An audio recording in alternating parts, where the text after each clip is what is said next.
then I do hope you're all well.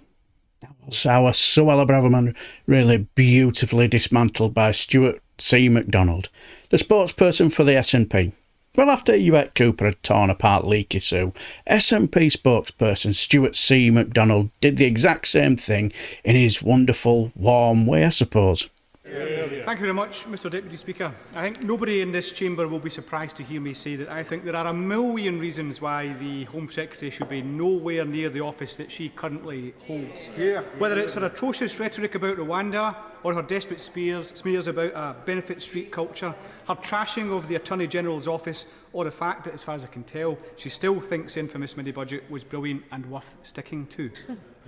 This morning, Mr Deputy Speaker, I did indeed join colleagues from different committees in visiting Manson. I hate to report to the Minister that we did not notice an improvement there. We noticed a significant deterioration, not because of the hard work of the staff there, but because of the overcrowding. And as the Shadow Home Secretary has said, it is fair to say that the Home Secretary has very significant questions to answer as to why it was allowed to move from a strict 24-hour short-term facility to a place where families are having to spend days and weeks living on mattresses on the floor, as I say, despite, not because of the efforts of staff who have been placed into an impossible position by the Home Secretary. But, Mr Deputy Speaker, this afternoon the Labour opposition has raised security concerns, and of course they are perfectly entitled to do so. Yeah. Indeed, it is something of an open goal, given not only the Home Secretary's own words, but those of many of our former and current colleagues, none of whom are here today, it has to be said, who have expressed doubts about whether they could accept what the Home Secretary says, publicly questioned a serious breach of security and suggested multiple breaches of the ministerial code occurred. In her words, Mr Deputy Speaker, pretending we haven't made mistakes, carrying on as if everyone can't see that we have made them, and hoping that things will magically come right is not serious politics.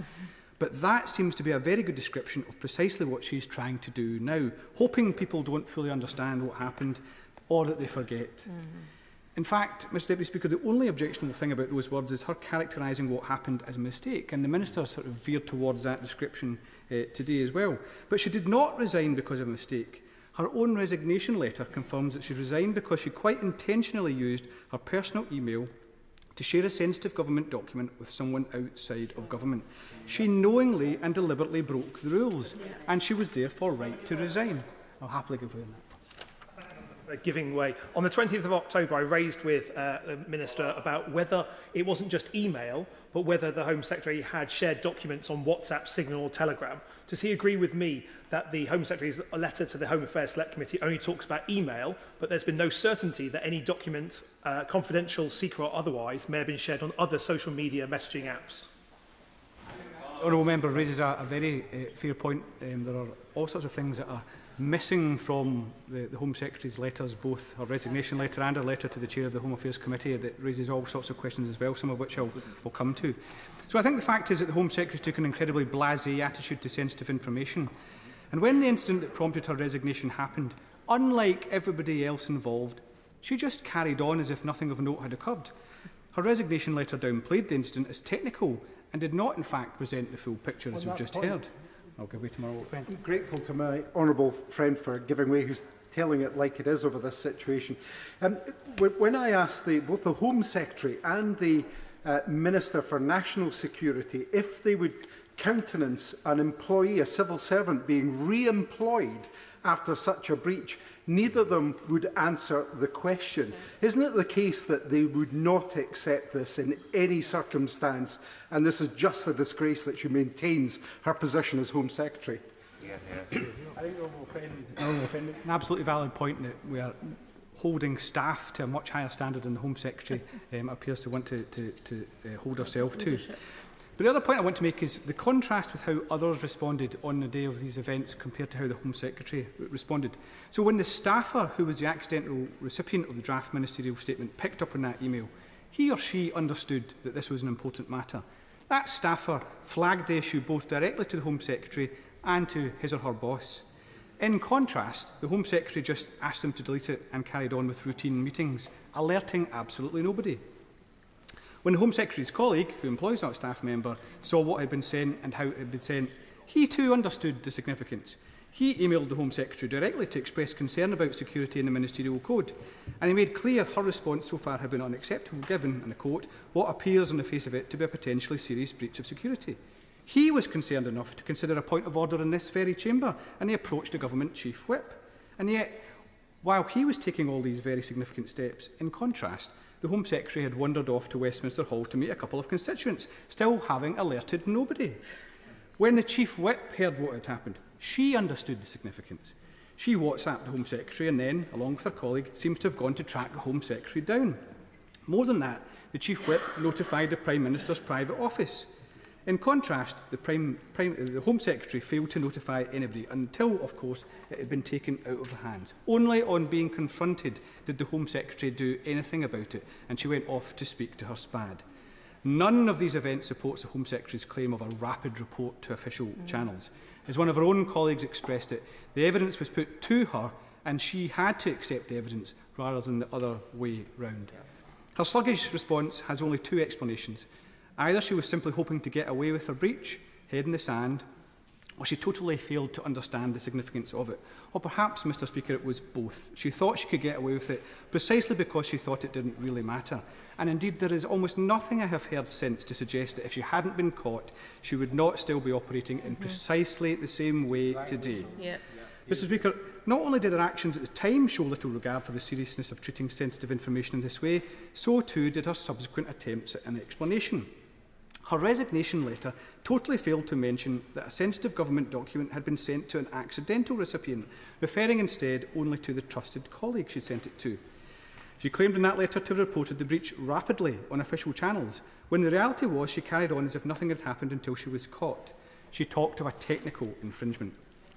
And the Home Secretary has since been at pains to point out that this is not top secret information. However, at paragraph 28 of her letter to the committee chair, she acknowledges that of course a draft ministerial statement is sensitive. Indeed, it was so sensitive that she couldn't append it to the letter to the Home Affairs Committee chair. And what's more, it couldn't even be shared with the committee chair except on a confidential basis. Wow. And yet she was happy to batter that off from her Gmail account to her trusted colleague with a quick, "What do you think?" Extraordinary complacency. And to emphasise the point, Mr. Speaker, next week we'll almost certainly be passing legislation promoted by the Home Office that would see some people leaking protected information like that imprisoned for life, depending on the reasons why they are doing it. Now, I'm not remotely suggesting that what the Home Secretary did is remotely comparable to the offences that we will be passing in relation to the National Security Bill.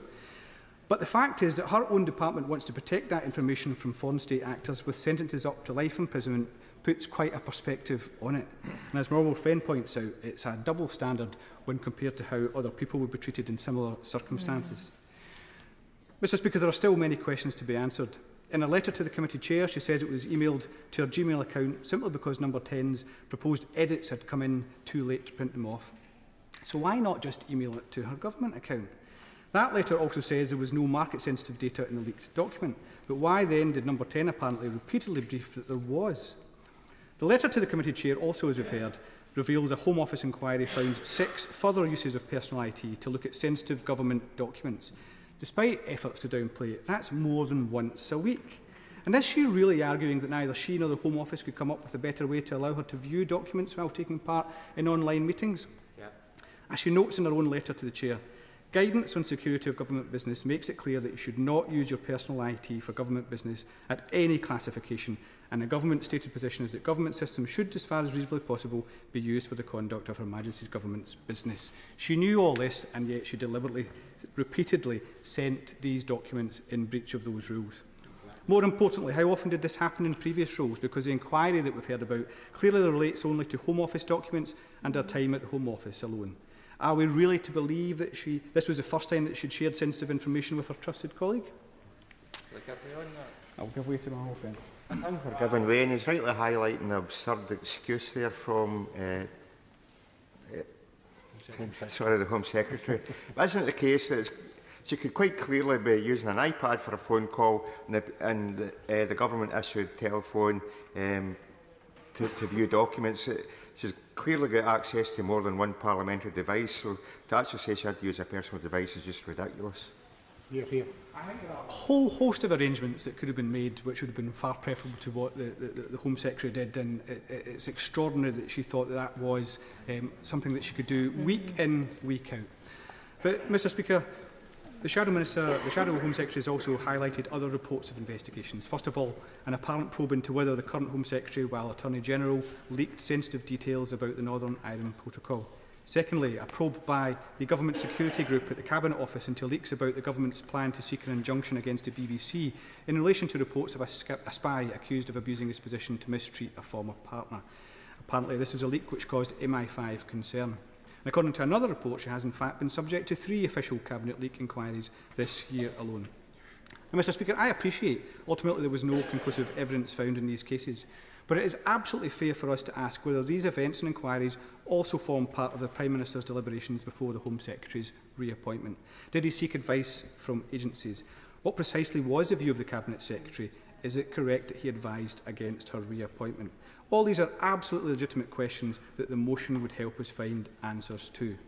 The ultimate question, though, is about the Prime Minister's judgment. Given all of these issues and concerns, given the outstanding questions, given the resignation just 1 week before, how on earth could you think it's sensible and appropriate to reappoint her to such an important role in charge of national security? No doubt the Prime Minister thought it in his interest to appoint the Home Secretary, and we all know why that was. But it doesn't seem he weighed up the UK's security interests in coming to that decision. It was indeed, in the Home Secretary's words, right for her to go. It is not right that she is back in the same post and so quickly. In fact, it's frankly ludicrous and everyone knows it. And that is, in a nutshell, why we need to support this motion. Absolute joy to watch and to listen to as well, wasn't it? And if there was ever somebody I ever wanted to read me a bedtime story, it would be Stuart McDonald. Such a soothing, warm, relaxing voice. But I can imagine, don't underestimate him either, because if you cross him, I get the feeling he would give you it back both barrels as well. Anyway, have a fantastic, wonderful weekend, and I shall see you next week, and take care. And I bid you farewell.